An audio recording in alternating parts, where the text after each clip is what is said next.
عالیہ سے، جس میں انشاءاللہ ہمارے لیے بہت سی روشنیاں ہوں گی، زندگی کی راہوں میں آسانیاں پیدا کرنے کے لیے بہت سارے نقش ہوں گے۔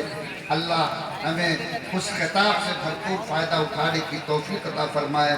میں درخواست کرتا ہوں حضرت مقدس اللہ سے کہ اپنے خطاب عالیہ سے ہم حاضرین کو استفادے کا موقع دیں۔ حضرت امیر شریعت دامت برکاتہ۔ الحمدللہ رب العالمین والصلاة والسلام على سید المرسلین وعلى آلہ وصحبہ اجمعین، اما بعد۔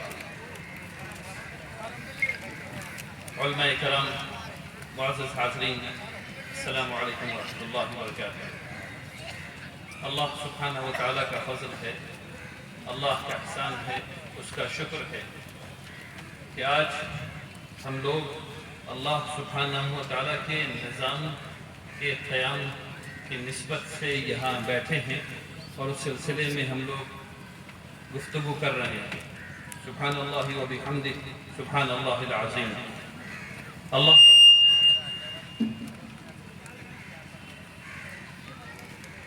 سبحانہ وتعالی کی حمد و ثنا کے بعد میں بہت شکر گزار ہوں آپ تمام حضرات کا جو یہاں تشریف فرما ہے، اور اس اجلاس کے منتظمین کا، اس ٹیم کا جس نے کئی دنوں سے بڑی محنت کی ہے اور اس اجلاس کو منعقد کیا۔ آپ تمام حضرات کا بہت شکریہ۔ بارک اللہ فیکم جمیعا۔ ہم لوگ سب یہاں جمع ہیں صرف ایک وجہ سے، اور وہ وجہ ہے اللہ سبحانہ وتعالی کی رضا۔ آپ کو عمارت میں کوئی پیسے نہیں دیے یہاں جمع ہونے کے، آپ یہاں اپنی مرضی سے آئے ہیں، آپ اپنی مرضی سے اپنا وقت امت کے لیے لگاتے ہیں، امت کی فکر کرتے ہیں۔ آپ یہ سارا کام اپنی انا کے لیے نہیں کرتے، لوگوں کو دکھانے کے لیے نہیں کرتے، اس ٹائٹل کے لیے نہیں کرتے کہ آپ نقیب ہیں اس سلسلے کے جو سلسلہ آج 1445 سال پرانا ہو چکا ہے۔ اس زمانے سے لے کر آج تک مقبار بنائے جاتے رہے ہیں، اور آپ بھی نقیب ہیں، لیکن آپ اس ٹائٹل کے لیے یہ کام نہیں کر رہے، اس منصب کے لیے کام نہیں کر رہے۔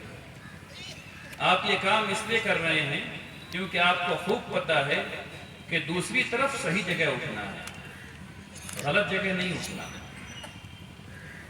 ہم سب لوگ یہاں اس لیے جمع ہیں کہ ہم سب لوگوں کو یہ خوب پتہ ہے کہ اگر ہم جو جاگے ہوئے لوگ ہیں، جو اپنے معاشرے کی فکر کرنے والے لوگ ہیں، ان پر دوگنا بھار ہے۔ ہمیں خود تو جاگتے بھی رہنا ہے، لیکن اپنے ساتھ ساتھ معاشرے کو جگائے رکھنا ہے۔ ہم سب لوگ اس لیے یہاں جمع ہیں۔ اللہ تبارک تعالی ہم سب لوگوں سے قبول فرمائے، آمین یا رب۔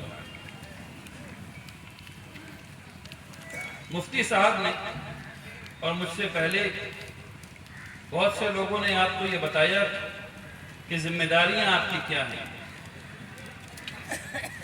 آپ کون ہیں۔ یہاں ابھی نقبہ حضرات بھی بیٹھے ہیں، ائمہ حضرات بھی بیٹھے ہیں، اور مدارس کے منتظم حضرات بھی بیٹھے ہیں۔ آپ سب لوگ مسئول ہیں، آپ سب لوگ ذمہ دار ہیں، آپ سب لوگ اپنے محلے کے، اپنے علاقے کے، اپنی مساجد کے، اپنے مدرسے کے کیپٹن ہیں۔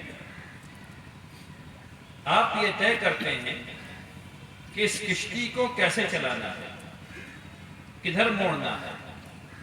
ہر علاقے کا الگ رخ ہوتا ہے، ایک خاص رخ ہوتا ہے۔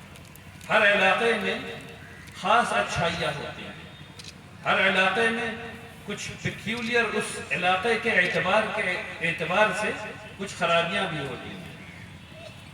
ہمارا کام یہ ہے، آپ کا کام یہ ہے کہ ان اچھائیوں کو بڑھاوا دیں، جو اچھی چیزیں ہو رہی ہیں اس کو بڑھاوا دیں۔ میں آپ کو ایک مثال دیتا ہوں۔ لوگ ہمیشہ یہ کہتے ہیں مسلمان متحد نہیں ہیں، مسلمان متحد نہیں، مسلمان متحد نہیں ہیں۔ اللہ سبحانہ وتعالیٰ قرآن میں یہ کہتے ہیں کہ تم یہ سمجھتے ہو تم متحد نہیں ہو، ان کے بارے میں دیکھو وہ کتنے متحد ہیں۔ آپ حق پر ہیں، اس لیے آپ